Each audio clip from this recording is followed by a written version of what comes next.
Hello বন্ধুরা, আসসালামু আলাইকুম। নতুন একটি ভিডিওতে আপনাদেরকে ওয়েলকাম।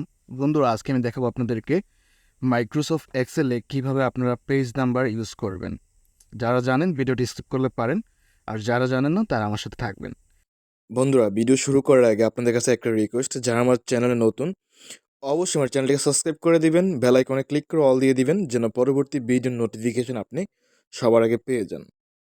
তো আজকে আমরা দেখাবো মাইক্রোসফট এক্সেলে পেজ নাম্বার কীভাবে দিতে হয়। নর্মালি আমরা মাইক্রোসফট ওয়ার্ডে তো আমরা পেজ নাম্বার সবাই দিতে পারি, বাট মাইক্রোসফট এক্সেলে পেজ নাম্বার দেওয়াটা একটু ডিফিকাল্ট বা সবাই জানে না। তো এই ক্ষেত্রে আপনারা কী করবেন? আমরা যদি এখান থেকে কিবোর্ড থেকে কন্ট্রোল পিতে প্রেস করি, আমরা কন্ট্রোল পি দিলাম, আমরা একটা জায়গায় ক্লিক করে নিই, দেন কন্ট্রোল পি। এখন আমাদের প্রিন্ট প্রিভিউতে আসছে, এখন আমরা পেজ নাম্বার 1-এ আসি। এখান থেকে যদি 2-তে ক্লিক করি, এখানে কোনো পেজের নাম্বার শো করছে না। 3-তে গেলাম, এখানে কোনো নাম্বার শো করতেছে না। বা আবার আমি 1-এ আসলাম, এখানে কিন্তু পেজ নাম্বারটা শো করতেছে না। তো এই ক্ষেত্রে পেজ নাম্বার দিতে হলে আপনাদেরকে যেটা করতে হবে সেটা হচ্ছে কি, আপনাদের ইনসার্ট মেনুতে যেতে হবে। তারপর এখান থেকে ট্যাক্সের অ্যারোতে ক্লিক করবেন, এখান থেকে হেডার এবং ফুটারে ক্লিক করবেন।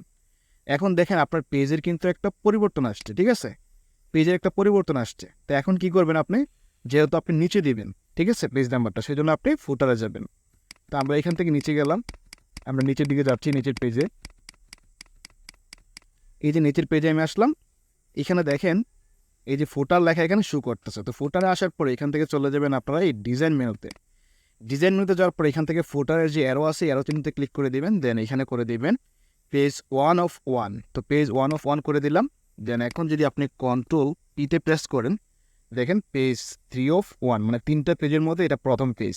তারপর যাই, দেখেন 2, মানে 3টে পেজের মধ্যে এই 2টা, মানে 2 নম্বর পেজটা হচ্ছে এটা। এইভাবে কিন্তু আপনার পেজ নাম্বার খুব সহজভাবেই মাইক্রোসফট এক্সেলে দিতে পারেন। যদি ভিডিওটা ভালো লাগে অবশ্যই চ্যানেলটি সাবস্ক্রাইব করে পাশে থাকবেন।